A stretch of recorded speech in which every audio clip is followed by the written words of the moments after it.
Thanks for joining us. I'm Janie Wallace in for Lynn Brooks. And I'm Philip Coleman. Topping the news tonight is a major change in the University of Alabama's athletics department. Athletics Director Mal Moore is stepping down.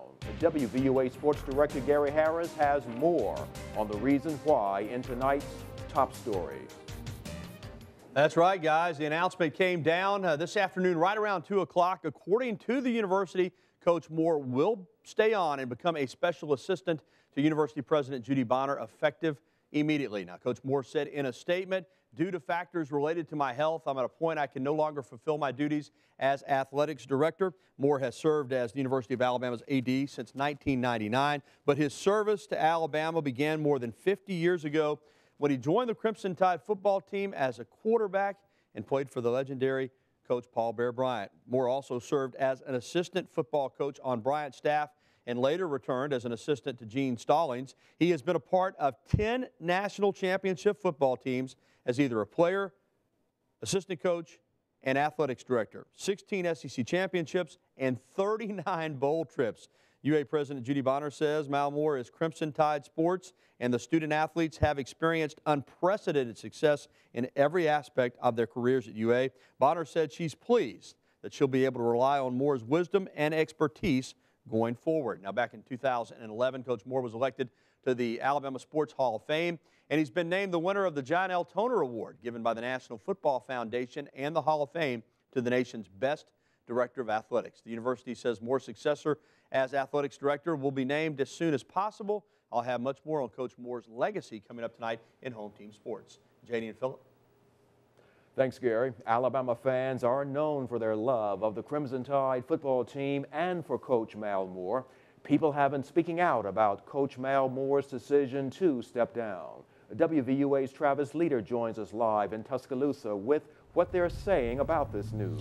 Now, Travis. Philip, some fans were expressing shock, but many were expressing sadness over Mal Moore's decision to step down as the University of Alabama athletic director.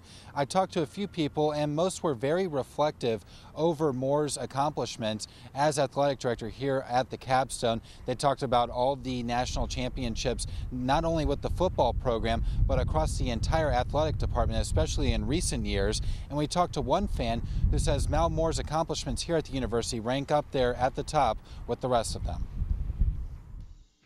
I do think that Mal Moore has had a huge impact on the university as a whole, the sports program, and that his legacy will certainly be one that's remembered up there with all the greats, Saban, Bear Bryant, Wallace Wade, Frank Thomas, and the rest.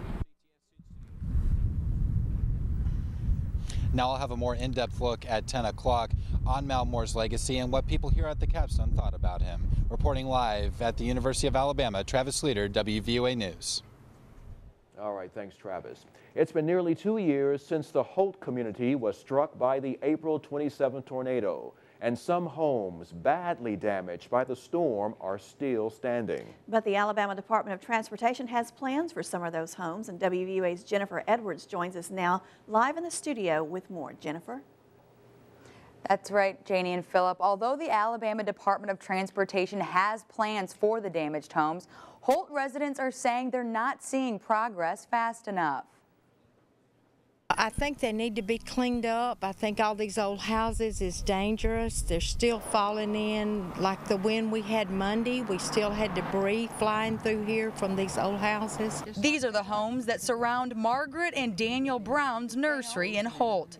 Margaret Brown says she's concerned for the area's safety. They've even boarded them up with plywood, and their people are still tearing in them, and I mean, it's still a lot of stuff going on out here. David Kemp with the Alabama Department of Transportation says ALDOT bought about 35 damaged properties from homeowners in Holt. He says the land will be used as part of the East Tuscaloosa Bypass, which is a plan to connect Jack Warner Parkway going east to the interstate and includes part of the Holt area.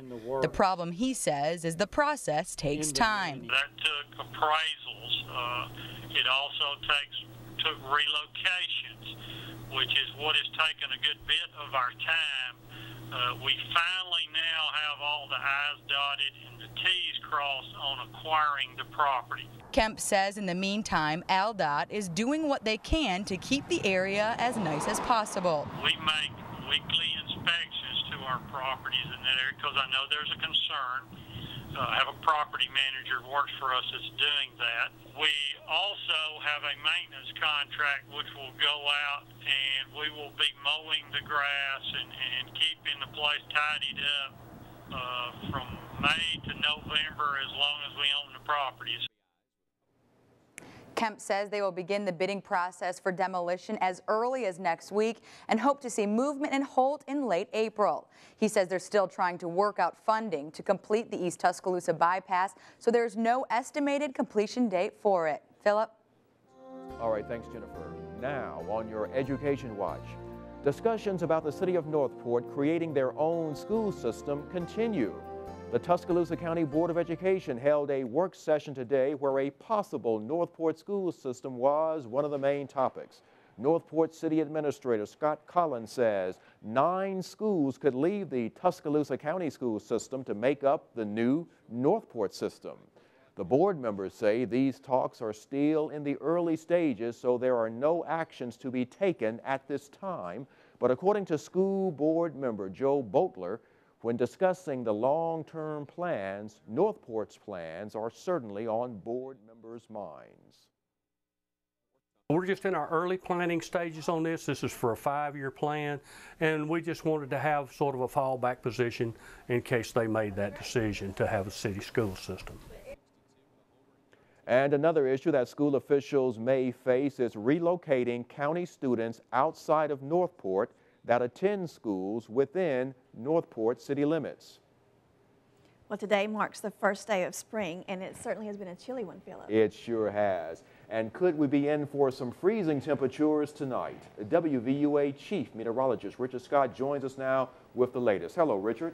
Hey, Philip and Janie, good Wednesday evening. Getting cooler this evening. We have 62 in Tuscaloosa, upper 50s now in Birmingham, mid 40s in Nashville, and it gets a lot colder tonight. Most spots get close to freezing, if not just below. Skies are clear now, and with that clear sky in place, it's going to allow those temperatures to rapidly decrease tonight. So we'll see those temperatures falling pretty quick. 42 at 10, 35 at midnight. Then we'll start to see those frost conditions developing later on tonight. What about the chance of some severe weather over the weekend? We'll talk more about that, plus a chance of some rain over the next several days. Your forecast is coming up. All right, thanks, Richard. Now, still